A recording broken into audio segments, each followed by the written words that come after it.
উত্তর জেলার পানিসাগর কৃষি বিজ্ঞান কেন্দ্রে অনুষ্ঠিত হলো একদিনের এক কর্মশালা। কৃষি ও কৃষক কল্যাণ দপ্তরের সহযোগিতায় এবং উত্তর জেলার কৃষি বিজ্ঞান কেন্দ্রের উদ্যোগে আয়োজিত এই কর্মশালার মূল লক্ষ্য হলো ক্ষুদ্র ও প্রান্তিক কৃষকদের জীবিকা উন্নয়ন।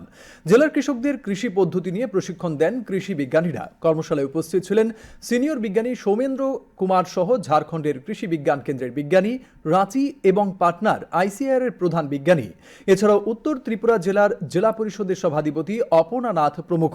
কর্মশালায় কৃষকদের মধ্যে আধুনিক যন্ত্রপাতি সহ মাছের পোনা এবং বিভিন্ন গাছের চারা বিতরণ করা হয়। নিয়ে কাজ করা মেইনলি এখানে তিনটে জিনিসের উপরে আমরা বেশি ইম্পর্টেন্স দিয়েছি। তার মধ্যে একটা যেটা আমি বলছিলাম সেটা হলো নেচার পজিটিভ ফার্মিং, মানে প্রকৃতি অনুকূল খেতি। এমন খেতি আমাদের করতে হবে যেটাতে আমাদের প্রকৃতির লোকসানটা বেশি যেন না হয়। যেমন তার মধ্যে একটা হলো আমাদের আজকে যেটা আমরা করছি যে সমেকিত কৃষি প্রণালী বা সমন্বিত কৃষি ব্যবস্থা, integrated nutrient management, agro forestry, যেখানে আমরা গাছ বা গাছের সাথে যেখানে আমরা সবজি চাষ করছি বা ক্ষেত করছি